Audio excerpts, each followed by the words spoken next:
Woohoo! Ang sarap.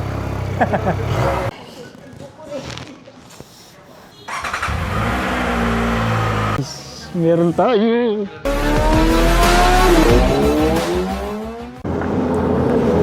So, ayan, papunta na kami ng Bristol.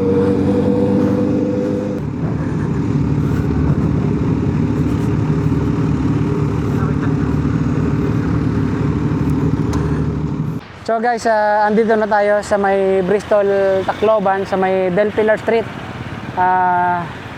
Ayan, kung makikita nyo, nandito tayo sa tapat ng Bristol.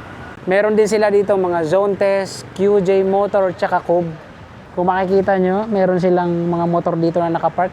Yun siguro yung mga may-ari nito is nasa loob. Meron silang XSR, tsaka Vulcan. May mga scooter din, may Benda. So ito, Harley Davidson naman to. Wow. Dream bike ko to dati. Hello po. Thank you for coming. Thank you, sir.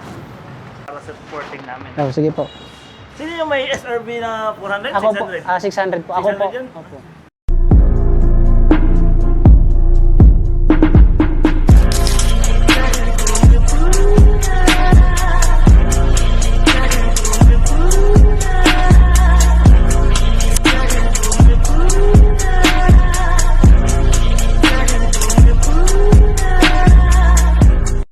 Guys, nandito yung ano natin.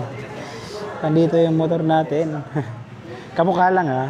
Itong Zone Test Super Adventure nila is built-in na yung auxiliary light niya. Tapos may crash guard na rin siya. 835 mm yung sitting height niya. While yung ground clearance niya nasa 205 mm and then yung weight niya is nasa 228 kilograms. Medyo mabigat-bigat ito. So sa engine type naman, 3 cylinders, pero 12 valves po siya. So malakas to. And then sa displacement nga, sabi ko nga, nasa 699cc yung displacement niya. Ito yung susi niya, naka-smartwatch. So ito, pwede din makonect natin, pwede din makapag-start through cellphone app. Ito yung panel ni Zontes. Ito yung sound check ko ni Zontes 703. 3 cylinder to sir, ano? Yes sir. 3 cylinder, 12 valves. Ganda.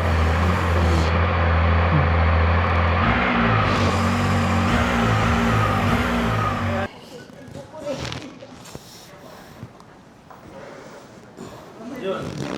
Sir, X-Mode, ano, ilang height mo sir? 5'6". 5'6 height, Tiptoe.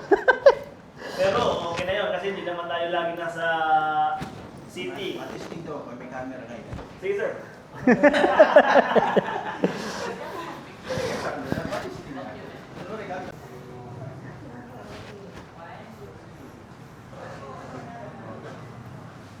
Ikaw sir, kailan yung height sir? 5'8", 5'9", 5'8" height sir, almost tiptoe. So, ganito yung motor ni Boss Reed na Zone Test 400G. So, meron na siyang built-in na yung crash guard niya. Meron na rin siyang auxiliary light. Yan, meron na siyang mga pang-protect na ganito. Oh. Ang ganda. Tapos may camera na rin siya. Harap, likod. Tapos may ano na siya, MDL na. Oh, MDL na. So, Boss Reed, nakita ko na yung kagaya ng motor mo sa personal. Check natin. Gusto ko marinig talagang personal eh. Sa video ko lang siya na napapanood eh. Gusto ko personal. Ah, stock pa. Stock lahat sir. Mas makikita mo. Hindi pa siya naka ano, hindi pa siya naka aftermarket. Bago lang na-release.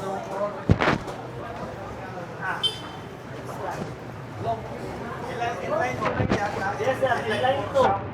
Inline 2, hindi ito inline 4. Inline 2, pero yung tunog niya pa 4 cylinder. 4.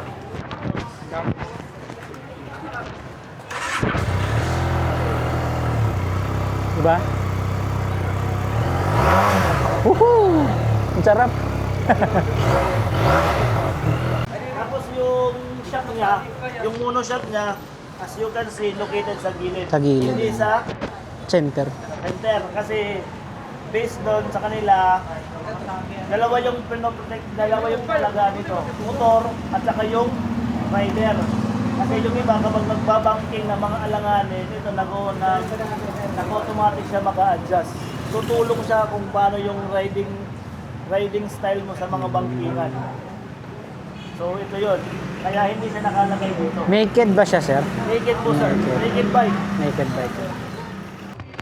Wala nang laman. Ay, iinom lang naman ako. Iinom lang ako guys, sinuwaw na ako eh. Minain lang guys.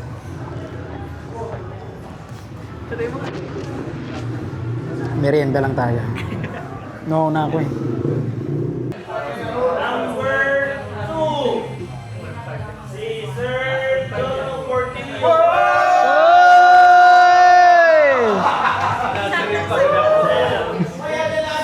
Hindi para sa atin dyan.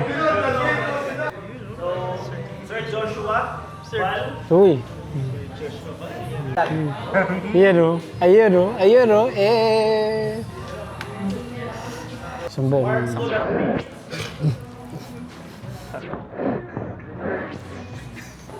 go.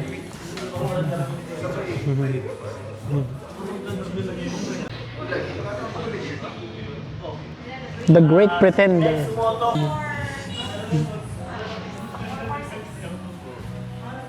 Next.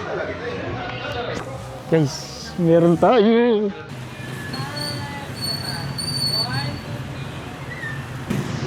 Thank you. Yay! Woo! So guys, ayan. Tapos na yung tambike. At tayo ngayon ay uuwi na. Bago natin tapusin ang ating video. So maraming salamat sa Bristol, Tacloban. Ayan. Tsaka sa mga riders na nakilala natin. Ayan. So, tsaka sa mga kasama ko, syempre, thank you dahil ang sarap ng snack nila. 'Di ba? Yun yung ano, nagdala yung snack talaga eh. So, guys, siguro hanggang dito na lang yung video natin ano. See you next vlog na lang. X Moto. Peace out.